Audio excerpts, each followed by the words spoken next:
What up, everybody? This is OP, Artist Relations Manager for Serato, here in my apartment in Brooklyn, staying indoors, staying safe during this crazy COVID-19 coronavirus wildness in the world that's happening right now. I know it's been difficult for some people being at home and having to deal with not being able to be out DJing and in the clubs and hearing sirens behind you all the time, depending upon where you live, based upon all the things that are happening right now in the world. So I wanted to talk to my dear friend, PhD, Dr. Monica Campbell, who is a licensed psychologist. And I wanted to get some insights from her on how creative people, DJs, producers, artists, can do some things to help them keep in good, positive spirit, and be very mindful about their emotional feelings, their psychological feelings, their physical feelings during this time period. It's hard to be isolated from people sometimes when you don't have that human connection that you're used to, especially when you're used to being out in the world, in the club all the time and interacting with folks and so on and so forth. So just wanted to talk to her about this, and just a personal note about her. Outside of her being a very dear friend of mine, she also helped me out during a time period of my life when I was trying to figure out some things and I thought about going to therapy. And I think therapy is a great thing. It just helped me kind of clear out some things in my mind that I needed to get cleared out, which helped me get to the point that I'm at now, being here at Serato. I think had I not taken those steps to do that, my life would be in a different place. So I appreciate her for her willingness to be open to me about some things and the right direction to go in looking into therapy, which I did for about a year, and definitely helped me in my life and change some things around for me. So Monica, thank you for being here with us. We appreciate your time. Thank you for having me. Thank you. Absolutely. And I gotta say also too, Monica is a hip hop head, so and a soul head and a house head. She's a music fan, and she happens to be married to a DJ as well. So so I talked to her not only because of her profession, but because she also lives the lifestyle that we all are part of as well, which is really great to see, because sometimes you can't find that with other people that are in this profession that she's in. So thank you for being with us. Thank you for that introduction. Absolutely. So thinking about ways that people can kind of stay healthy during this time period. Creatives are always kind of just busy. They're doing a lot of things, traveling over the place, or constantly working on projects and such. Wanted to talk to you about some ways that creatives can try to stay mentally healthy during this time period, and things that will help them to stay creative without getting into kind of a rut or into sadness and such. Right. Absolutely. So one of the things that you mentioned that I think can be really important during a time like this is therapy.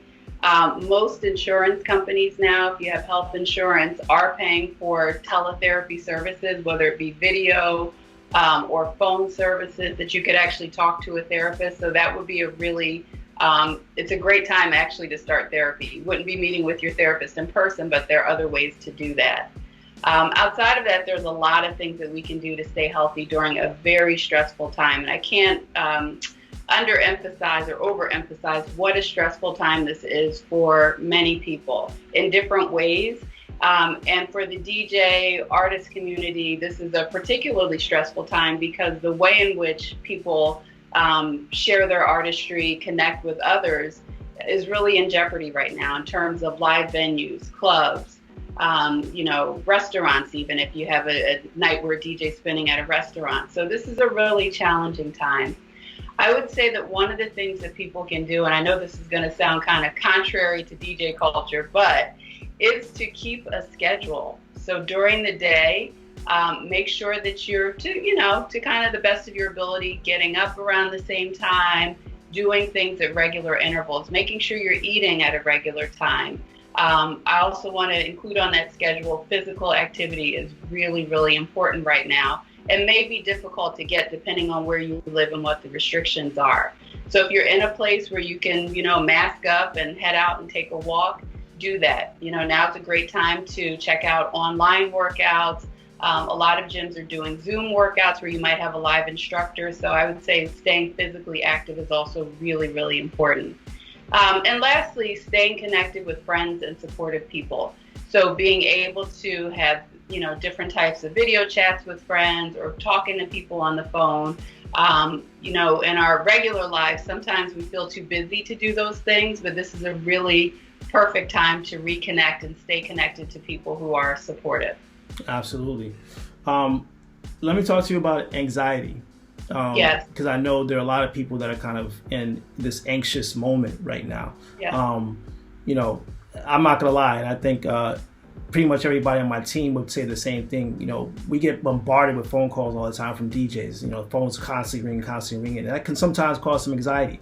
And I found certain breathing techniques that have been super helpful, taking time to give myself some breaks, whether it's like a 20-minute, just kind of chill, kind of let the mind kind of, ease off for a minute and then jump back in. Helps you to kind of manage that anxiety of just constantly being busy. And this time for myself. But there are other people who might not be busy, and that might cause them anxiety because of the fact that they're used to being busy and they're not because they're at home. So what are some tips that you might be able to give in regards to how people can manage their anxiety? Mm-hmm. I think a really important thing that you can do, you mentioned breathing, and in particular, connecting with meditation. So mindfulness and meditation are two practices that kind of go hand in hand. Mindfulness is about staying focused on the present moment, and then meditation often helps you come back to your breath, stay focused on your breathing, and that can be a great way to manage stress and anxiety. So the two really do go hand in hand. So when you're staying focused and connected on your breath, you're also in the present moment, because what is more present than the air that we breathe and the breath that we have in our bodies? So just connecting with that breath. Also, there's a number of resources for guided meditations. I actually really like guided meditation. Headspace is one brand that I think has good meditation practices. Calm is another one. Both of them have free trial periods, so you can even check it out for 30 days. If you want to buy it, great. If not, you can hop around and see what you like. So picking up a guided meditation practice would actually be a really helpful thing at this time. In addition to meditation, just keeping yourself in the present moment. There's so much we can worry about right now. There's so much uncertainty. There's so much we don't know, that the more that we can just stay focused on what is happening right now. What do I have to do right now? What can I do to make myself feel better? We really don't know what the future holds in some ways. So just being present and connected to what's happening right now, solving the challenges that are in front of us in this moment, is another way to keep us from sort of spiraling out of control with anxiety. Because anxiety is often about the future and how bad things are going to be. That's often what anxiety is about. So just staying focused in the present moment is really, really key. Absolutely. I read a bunch of, Instagram posts and Facebook posts, and people like, I'm going to learn Photoshop, and I'm going to learn Pro Tools and Final Cut, and I'm going to come out of this thing with like 5 degrees, so on and so forth, right? Which, is a great thing if you can take this time to be able to learn, but it also might put a little bit of pressure on people to make them think that if they don't achieve this grandiose thing while they have this free time, that they've wasted it. Which I think is, again, great for people who are able to do it, but it might be also unfair to put that pressure on people, or for people to feel like they have to have that pressure to have to learn that much. So, is there a balance, I guess is the question, for people to kind of I'm going to do this, or I don't need to feel pressure to do this. What's something that you might be able to give advice on for that? So I think if we can get out of this time with our minds and bodies intact, we have done well. I mean, this is really an unprecedented time. Pretty much no one who is living or is probably, or who can remember, has seen anything even close to this. I mean, this matches nothing that I've ever experienced in my life. So I think it's great to try to learn something new and use the time as best you can. But I also think this is a time to just use every coping skill that you have just to get through this, because there is so much anxiety and uncertainty and fear and death, to be quite honest. So that would be great. But I would also like to see people be gentle with themselves, keep the bar low. Again, if you can get out of this with your mind and your body intact, if that just means sleeping regularly, eating regularly, participating in your art and creating as best you can, not with lofty and high goals, but just, maybe 30 minutes every day. That's what I'm going to do. And a little bit of exercise, then I think we've done our best. And that's really all we can do during a time like this. So being the fact that everybody's at home now, I'm sure that they've been spending a lot more time on social media, right? Because you're at home. You're either consuming some kind of content, whether it be on TV or you're just on your phone constantly all the time, or on your computer looking at Facebook, looking at Instagram, watching Twitch, so on and so forth, right? I'm sure that for some people, there is a little bit of difficulties that they have because they always are, well, not always, they could potentially be comparing themselves to other people that are, out there with an image that they're portraying on social media. It very well could be their real life, but it also could be something that's just kind of like propped up for them to look good, to get numbers and so on and so forth. So what would you say to people who have difficulties, with comparing themselves to the images that they see on social media, and how that is difficult to handle, especially while you're, inside and potentially even by yourself, going through this process?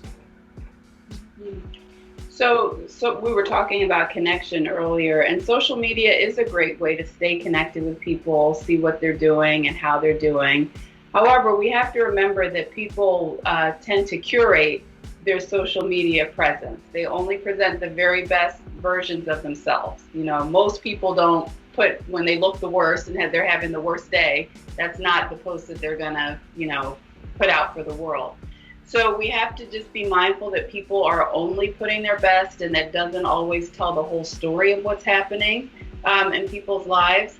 And that it's really important that we stay on our mat. And that's a yoga sort of thing that I like to say, or I've heard a yoga instructor say this, that when you're doing yoga, if you're looking around too much and you're not on your own mat, you're falling over, you're not hitting the poses properly. So you have to stay on your mat, focus on what you're doing. Focus on creating a schedule for yourself and for, being creative as best to your ability during this time and taking care of yourself. That's all you can do, because we really have no idea what's happening in people's lives based on what they present on social media. So we just have to be really careful of that.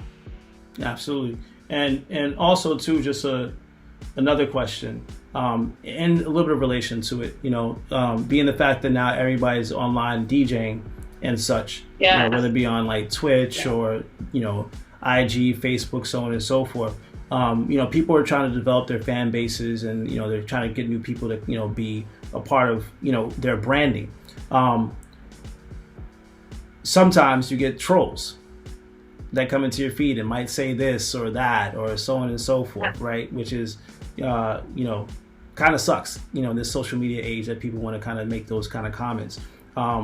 Is there anything that you could say to people in regards to like how to deal with the emotions of someone saying something negative to you because of you doing your art, the thing that you love, the thing that makes you money, and then coming in and kind of, saying something, off kilter to what you're about? Mm-hmm. So that's an interesting question. I actually saw D Nice handle this live the other night on IG, where someone was saying some nasty things toward him in the feed, and he just kind of said, "Look, I'm doing what I love. Like, if you don't want to watch this, don't." So he spoke up, and I think if you want to handle it by speaking up, that's one way to do it.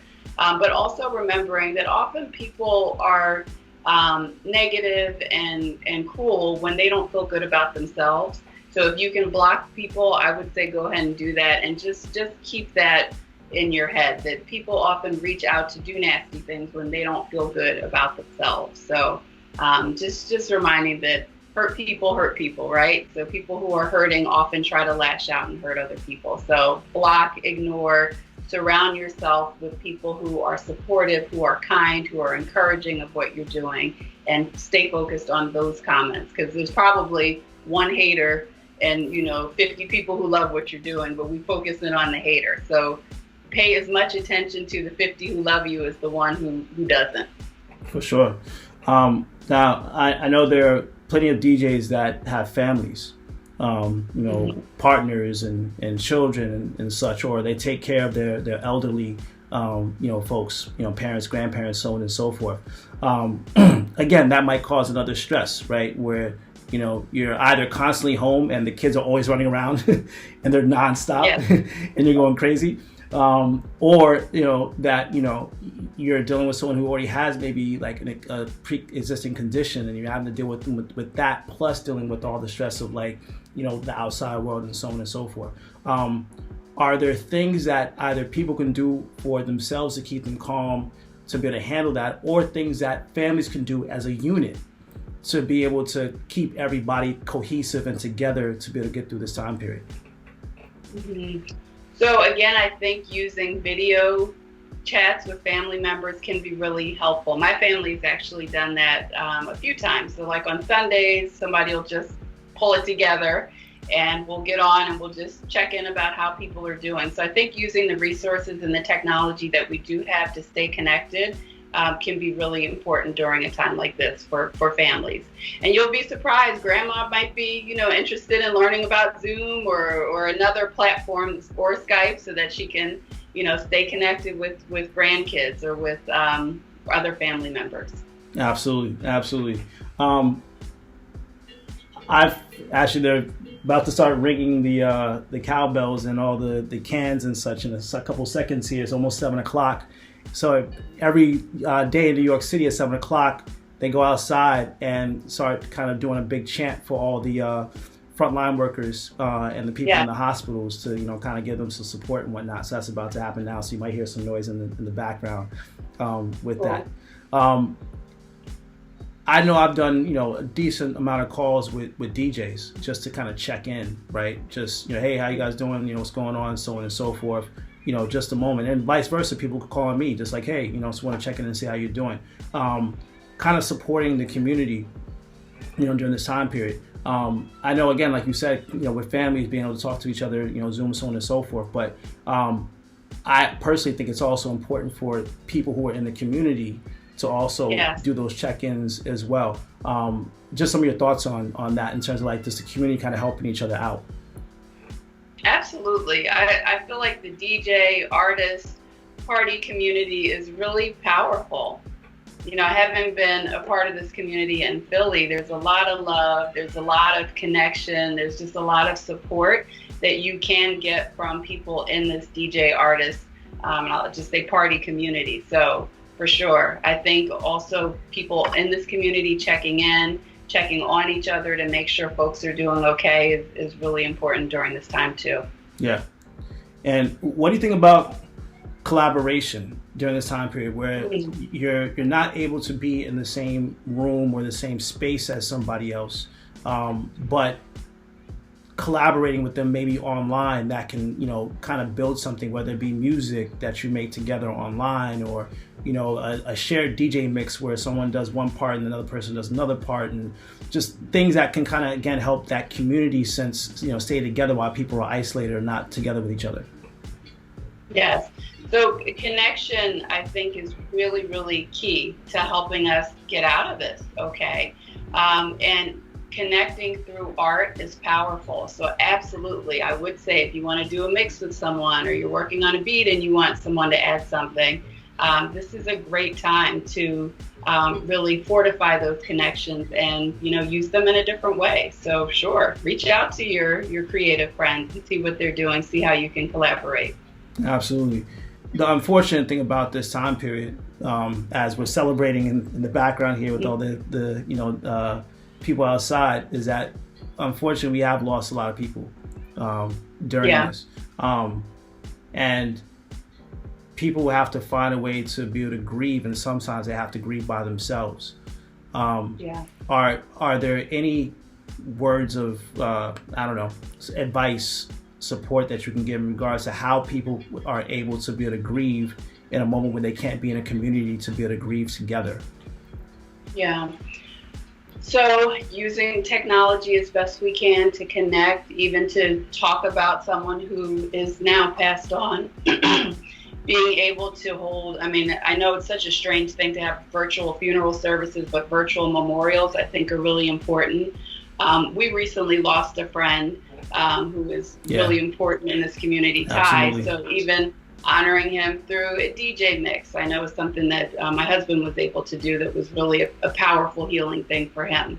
So yeah, I think using artistry to grieve and just, shout out these people who have meant so much to us without even knowing it, maybe, can be a really powerful thing. I've seen some of the DJs who are, hosting parties on Instagram. They've done stuff to honor Betty Wright, for instance, or done an Uptown tribute for Andre Harrell. And I think we all need that because, although we may not know these folks, they are certainly an important part of our lives.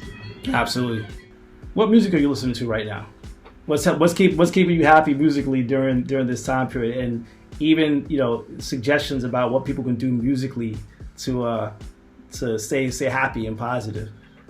So I am checking out a lot of the DJs. I'm loving Ninth Wonder and Be Nice. They're just two of my favorites. Questlove.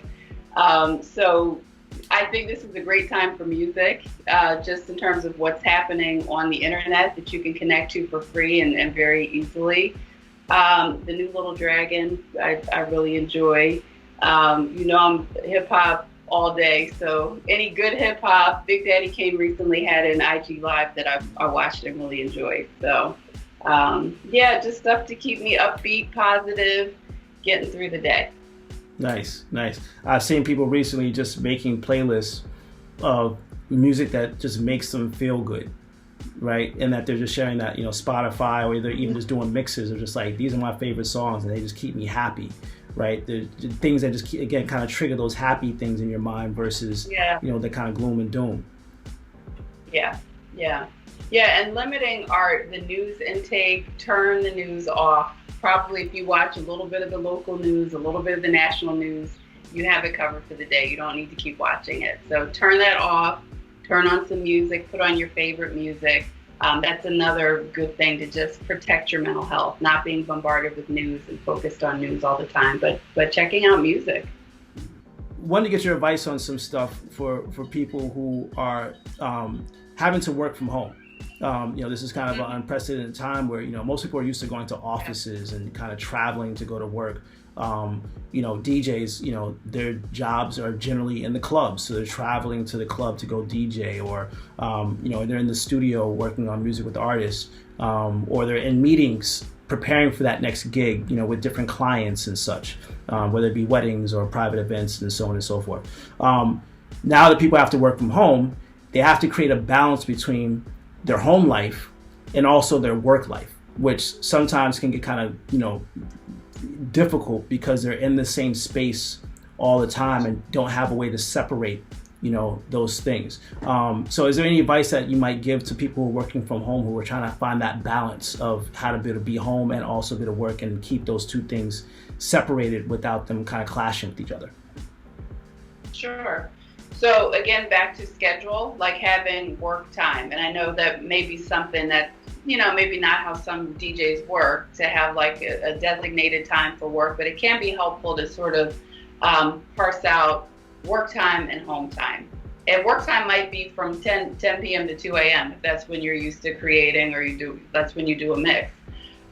So in addition to that, I would say having some separation between the different spaces in your home. And so separation might be as simple as I answer emails related to my artistry here, I do my mixes and I create here, and I chill out. This is my chill out chair. It could be the difference between a desk, a counter, and a chair. So, but I do think having some separation between the spaces in your home, no matter how big or small it can be. You might have a whole room where you can separate things out, but you may just have like pieces of furniture to signify, I do this here, I do this here, and I do this here. I think also marking the end of the day with some sort of ritual, even physical activity could go at the beginning or end of the day. Start the day with a walk or end the day with a walk. Change your clothes, light a candle.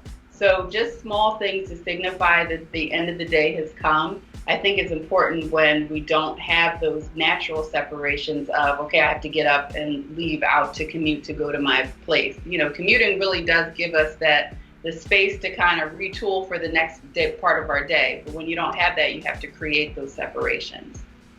Absolutely. Yeah, I think that's really important. And thank you for that. I even say for myself, like, I literally rearranged my apartment once this happened, because it was like, okay, I need to create a space now that's going to be just like, okay, I'm working in here, and I know that when I come in here to work, it's work, and then I can have the rest of my apartment to be to live and do the things. So I literally brought my whole studio into a whole nother room and set it up, and it's actually helped me out a lot, because I know when I come in here, I can be in here to work, and then when I walk out of here, I don't think about work anymore, and I have the rest of the apartment to be able to live and do the things. So it was a very tedious process to do, but it was well worth it in the long run. Absolutely. Good. Yeah, absolutely. Good. Yeah. Any other words that you can give to us would be great. Again, we appreciate your time and some of the information that you've given us in words. If there are any books or any like online things that we need to look at, maybe we can get those things and put them into the chat, or into the information for this video below, so you can people can go and check those things out. Okay. Absolutely. But even like the National Alliance for Mental Illness is a great resource to just talk about depression and anxiety and what we might expect with some of those things, because we do want to be careful to make sure that, just anxiety about COVID and what's happening, that it doesn't turn into more serious depression or anxiety that's really crippling. And if that is happening, then it's important to reach out and get help from a therapist. It's okay to take medication if you need to for mental health stuff, and this might be the time to do it if you find that you're really struggling. And often you can access that type of care from your primary care doctor. You don't necessarily have to see a psychiatrist. You could see a psychiatrist, but you could also, if you needed something for depression or anxiety or to assist you with sleep, there are medications for that. So I would just encourage people to use the resources that are available. There's no shame in getting support and getting help. Again, the National Alliance for Mental Illness, the National Suicide Prevention Hotline is another really important one that we want to, make people aware of, because depression and anxiety untreated can kill you. It can turn into really dark thoughts that take you to a place that, in a clearer state you don't want to be. So I really encourage people to get support, reach out to other people, stay connected, and stay physically active. I know it's hard to do it in small spaces and in big cities, but we have to find ways to stay physically active, because it does support our stress, managing stress, and support mental health. Even though it seems like, people are at such a loss during this time period, I think that there are a lot of people who are also very grateful for the things that they have in their lives, right? This kind of like slowdown period where you can actually reflect on the things that you have that are positive in your life. What are some good tips on how things that people can do to remain grateful and in a gratitude state during this time period? So one practice that I really like that I do myself is gratitude journaling at the end of the day. So all that is, people get kind of scared of the word journal, but get something to write it down, and just write 3 things that you were grateful for, that you were thankful for, that you enjoyed, or that were funny that day. And it really does help our minds look for those things. So, it's very normal for our minds to become negative and look for negative things and look for how things are going so poorly, or all the death and destruction that's happening in the world. But we also have to train our minds to look for the good. And even to look for the good in little things in our lives. It could be time that you spent playing with a pet that you're really grateful for, or, you landed a transition that you've been trying to do, for a while and it turned out well, or, the sun shining and it not raining today. So just even very little things that we're grateful for, focusing on those before bed at the end of the day can really just kind of set our brains to continue to look for what's good and what's positive. Excellent. Well, we thank you for your time and all the work that you're doing with the people in the music community. Like, I know you've been helping a lot of people out in Philly, so thank you for that very much. We pray for your safety, for both you and your family, during this time period. Well.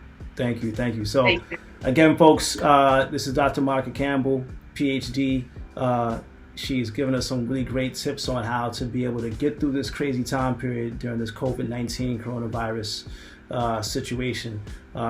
Hopefully we'll be outside again soon and safe in the process. But while we're inside, we want to make sure that we keep ourselves as mentally, emotionally, physically fit as possible to get through this thing, so we can get to that outside point and be in great shape, and to be able to create, because we are creatives, you know, DJs, producers, everything else in the creative world. We want to make sure that we're able to still create and do that thing that we love to do.